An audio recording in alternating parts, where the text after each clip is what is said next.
book is a reimagining of one of mythology's most misunderstood queens, Kaikeyi. And I gotta say, it's really interesting to take kind of what has been known as a villain origin story and kind of let you see another version of it. I'm gonna update you as I read this book. She can actually completely destroy the bond with that person forever, instead of the way that she's always perceived as a villain. When she does go to war, she's like, oh, this is actually really horrible and I hate this and I don't want to do that ever again. But it was really, really slow, and it felt like, I'm like, what is the story? Like, where is this going? And I think that it's very well written and very well researched. I was so excited to read this book. When I was in the store, me and my friend we literally spent like an hour just looking at every single book in the bookstore that kind of looked interesting to us. And we came across this one, and my friend actually knows kind of like the OG story of Kaikeyi. And so she was telling me all about it. I'm like, wow, this sounds really interesting. I'm like, I gotta read this book then and see like, kind of like how that story has been incorporated in here, because it sounded really neat to me. So yeah, that's kind of the story of how I ended up picking up this book. So from my understanding, Kaikeyi follows along our main character, Kaikeyi, and she is basically a princess, and her mom, I think her mom is banished, and so Kaikeyi has to basically do this marriage alliance to this guy. And so that kind of happens, and she doesn't want that, and she ends up kind of discovering her own kind of magic, her own power. So she goes from like a goddess to like a super cool, powerful warrior goddess, and then some stuff happens, and it's kind of like a war, I believe, and it has to do with like the gods and how like she's kind of her path is clashing with the path that the gods had set out for her. And so there, I feel like there's going to be like a lot of family ties. I know that she, from what my friend told me, is one of the lesser known goddesses, as well as she has a really interesting story and like what happens with the kin and like the sun and like all of that. So yeah, I'm excited. I feel like I'm gonna enjoy this book. The only thing I don't like is that it has like these weird, like crunchy, not smooth pages that some books have, but like whatever, you know? So yeah, without further ado, let's crack this book right open.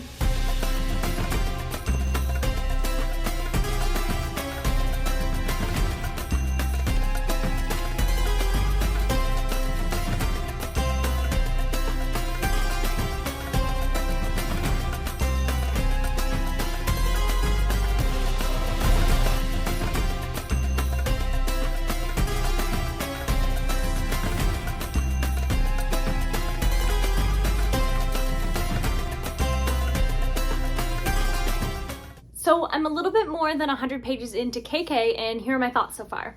First, that my friend told me that this is pronounced KK, not Kaikeyi, so yeah, KK is, that's apparently how you say it, so now I know how to say it. And so yeah, so far so good. I'm enjoying this book. So we're introduced to Kaikeyi, and this is done from her perspective, the way that it's written. And we start off following along kind of her childhood as the only girl in a family with 7 brothers. And being the only girl, like, there's not really, like, the only thing that is expected of her is to one day get married and produce a bunch of kids. But she and her twin brother are really, really close. And so because they're so close, they always hang out. And at one point, she does basically convince him to teach her how to fight, how to wield weapons, even how to like drive a chariot, which is very important for her story. And one of the ways that she was basically able to convince him is the magical element in this book. And so she can basically see these threads that connect to other people. So for instance, her and her brothers, they all have these threads, and they're pretty like thick threads, especially her and her twin, who are the closest, and they basically show you your bonds. And the way that she kind of discovered this power is because her mom was banished, and something that she and her mom used to do is like go down into kind of like the library area and find these like scrolls that were hidden away. And so she ends up finding this really, really old scroll that teaches her a certain like meditation and some certain words and stuff that she's able to say. And when she practices that, eventually she sees like all the threads, and she can tug on the threads to basically influence what she wants that person to do. But she also learns that if she tugs too much, she can actually completely destroy the bond with that person forever. So it's really interesting that she's learning how to use this power while also just like growing up as a princess and kind of influencing her way, because with her mom being banished, she's gonna have to take over that kind of woman role. And this book has a lot of really good themes about like how women were treated, and honestly continue to be treated a lot in like some places as well. And how she doesn't directly say it, but how men are kind of treated as superior is a big theme throughout the entire book, and how she's kind of struggling with that because she doesn't understand why do we have to be different. And so this is the part of the book where I was talking to my friend about it, and she said that this is a creative change that they made from the original Kaikeyi story, and that's she gets married before she does the chariot stuff. So in the original story, I am told that she rode the chariot for this like kin guy, and she's really, really good at it. And he's so impressed that he basically wants her as one of his wives. Whereas in this book, it's a little bit different because she is put into this arranged marriage that she did not want. She wanted a choice in who she could marry. And at first it seems she might get a choice, but then she does not get the choice. And so she's obviously not happy about this. But this guy doesn't seem too bad. And so they end up getting married. And so she's his third wife. There are two others who they seem maybe like kind of distrustful of her, and she doesn't really know what to think about them because she's from a completely different place, and now she's brought over to this place where she doesn't have bonds with anybody. And so she's really struggling to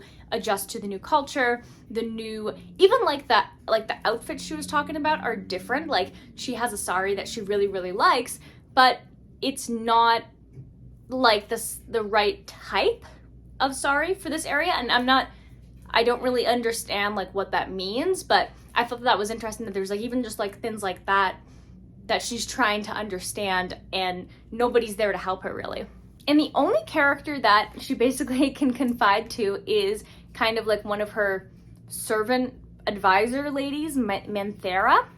And what's also interesting is that in the original story, they say that Manthera is incredibly manipulative, constantly taking advantage of Kaikeyi and forcing her to basically make these decisions that's why she does certain things. But in the book, they've kind of painted it in a different light where Kaikeyi directly says like, a lot of people misunderstand like Manthera, and she's actually been there for this whole entire time, like helping me and advising me, and these are things that I wanted to do. So I think that it's interesting to be able to hear part of the original story and then how the author had portrayed the story for this book, because the author really highlighted that she really wanted to just tell Kaikeyi's story and have us maybe look at it in a different light instead of the way that she's always perceived as a villain, because this is kind of like a villain origin story is how my friend at least explained it to me.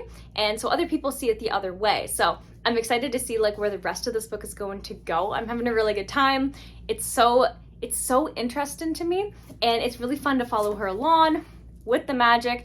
And I don't really know what, like I know some events that do happen from the original story that my friend told me, but I don't know how that's gonna play up and like how it's going to be done.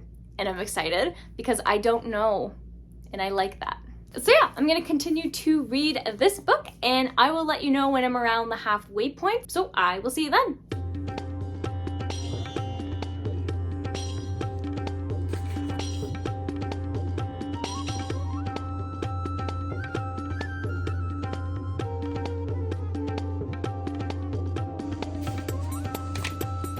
So I'm definitely more than halfway through Kaikeyi now, and it's interesting to see just how her story continues to progress and all of the characters that she's meeting. She ended up meeting this guy a very long time ago whose name is like Ravana, I think is how you say it, and he wants to build this like flying chariot, and so their paths occasionally cross, but there's more to his story, it seems, than just like a random guy, because I was like, oh, this is like a random guy. I'm like, I wonder what his purpose is. But yeah, there's definitely more to him, and we're starting to see that now, especially now that all of the kids have grown up. So I thought it was really cool to be able to watch Kaikeyi and the other two wives and how they literally are just like three moms to these four kids, and they don't see their own birth children as just their kid. They see all of these kids as their kids, despite who gave birth to which kid, because they all got pregnant at the same time pretty much and birthed within like a day or two between that timeline. And so being able to watch the kids grow up is really interesting. And I was surprised that this character named Rama is like a godlike kind of character, but the only one kind of in the brothers. And I thought it was gonna be like Keikayi's blood son, but no, he's not a god. He's just like a regular human. But then it's the first wife's son, Rama, who ended up being like a reincarnation of one of the gods. And I don't know the story of Ramayana, I think is like the official name of the original story. I don't know much about that or what he's like in that book, but at least in this book right now, he seems like he's trying to do his best, but he's being influenced by these like mages, and they really just want him to find his purpose and start this war. And he thinks that war is like this really great thing. And something that I really liked in this book so far is when Kaikeyi, she was like, yeah, I want to go to war, I want to see this. When she does go to war, she's like, oh, this is actually really horrible and I hate this and I don't want to do that ever again. I thought that was really refreshing to see, because we always see our main characters, especially our main female protagonists, who are just so obsessed with violence and war and fighting, but she sees it and goes, yeah, that's not for me. I'm gonna find ways to prevent war. And I really respect that. And it's also really cool, like I mentioned, following the sons, and then when the sons get to meet other family members. So like Keikei is able to take some of the boys to meet her twin brother, which I thought was really cool. We kind of get the conclusion of so many of these different family lines and stuff. So that's interesting, and we're learning a little bit more about her magic, and I'm eager to see like where that's going to go, because I do know like the highlights of how this story goes. I don't know how her story ends, to be honest. I just know what happens to Rama. So interested to see where it goes. So yeah, I'm going to continue to read Kaikeyi, and I will update you when I finish the book. So I will see you then with my final thoughts.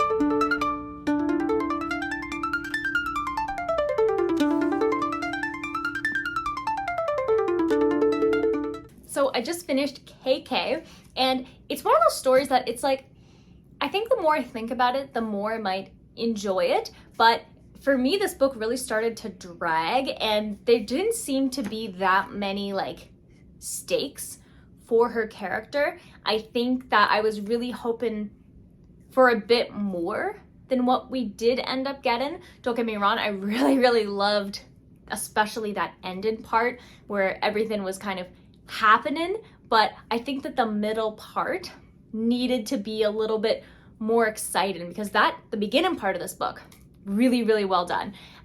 Introducing like her and her family life and her relationship with her brothers and her parents and all of that, and like who she is and kind of like what her world is like, and then her getting her magic and how she's forsaken by the gods. So good. I also really liked the part where she does end up like after she's married and all that stuff. I think that was really good. But it was the parts where her kids were growing up, and there were definitely some really great scenes in there, but it was really slow, and it felt like I'm like, what is the story? Like, where is this going? What is gonna happen? Because I didn't really know where the story wanted to go, and it seemed like it was just kind of like random stuff that was happening, but there was no overall arch and goal until the kids were grown up. So yeah, that part I was like a little bit like, However, the writing of this book is really good. So easy to just get immersed in. I had a really good time learning about the characters and the story. I think that there were parts definitely that I think I would have enjoyed more if I knew the story, but as somebody who doesn't really know the story, only knows like a little bit of highlights of what my friend told me, I think it was pretty well done. I know that there can definitely be a lot of issues on how like Keikei is portrayed, as well as how Rama is portrayed, because I did decide to Wikipedia like who he is, and he seems to be a very important deity. So kind of portraying him as a bad guy in this book might rub people the wrong way if he's somebody that you like worship. So I'm unfamiliar with that. Yeah, so like when I say I don't like the character, I only mean when I refer to this book, because I don't know anything else other than this book. So yeah, I feel like there's nothing wrong with Rama himself. But in this book, he was very arrogant, he was very war focused, and he was very, very intense and manipulative. And I really did like her magic and like the bind and plane, but I felt like there was a missed opportunity in explaining like, why is she able to do that? What does that actually mean? Like, how does that work? And are there other people aside from her and like another character who can do that, and like why? I was hoping that we would get some answers about that, but it just seems like it was a plot device that we kind of go into the book and it's like, okay, this is cool stuff. Oh, cool, she's got magic. Oh, this is really cool magic. She's able to like use these bonds and like forge relationships and have people like kind of do what she wants them to do.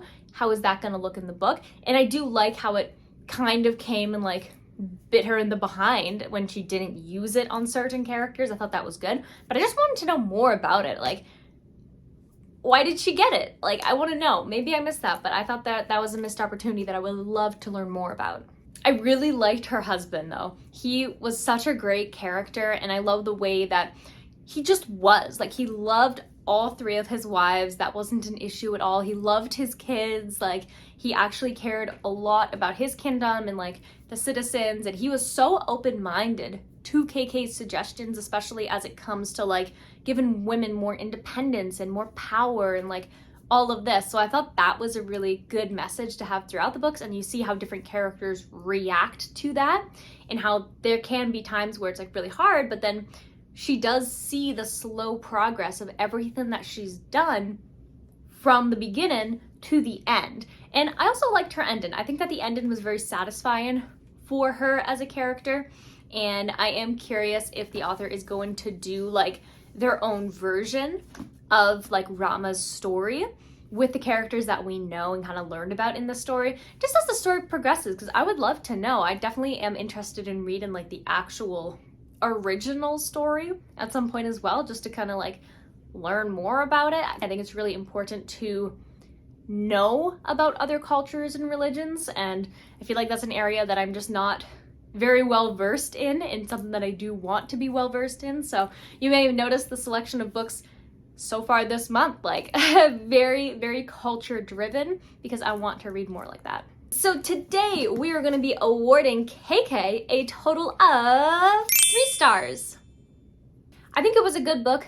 Don't get me wrong. I think it's one of those books that once you finish it, you're like, huh, that was an interesting story. But it was really that middle part that got me, where I'm like, what is the story? Like, what is the plot? Where are we going? I don't understand. Like, why is she doing these things? Like, I don't really get it. I think that it could have been stronger. I think the book could have been a little bit shorter than it was. And I think that if it was the same level of pacing and chapters and stuff in the first part and the last part, I think that would have been really good. And I found that the chapters were really, really long, which for me is always something that I struggle with, because okay, I'm gonna read this chapter and then go to bed. But then I'm not really able to do that because the chapters are really, really long.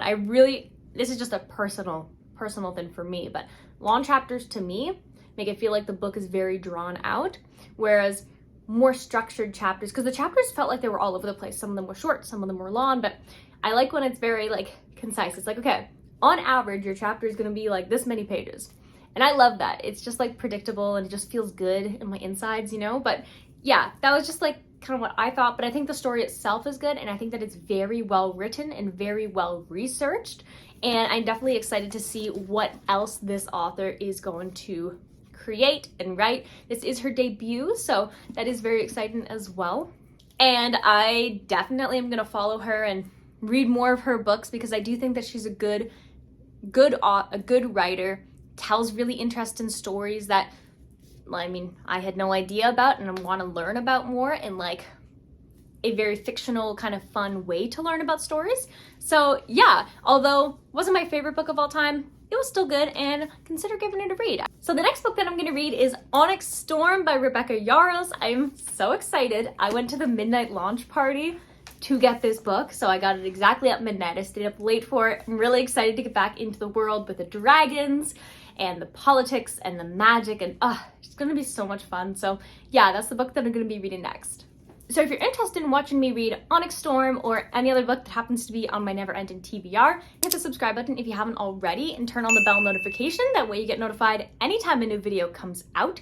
If you enjoyed this video, definitely hit the like button. And I am also now a YouTube partner, which is really exciting. So that means that you can become a member of my channel, and there's different tiers. So definitely check it out. I've linked it in the description so you can check out kind of all the different tiers, and all profits will go towards me getting more books, because books are very expensive here in Canada. Sometimes they can get up to $40 or more per book. So all memberships will be going towards affording more books so we can read more books on the channel. So definitely check that out if you haven't already, and I'll see you in the next video. Bye!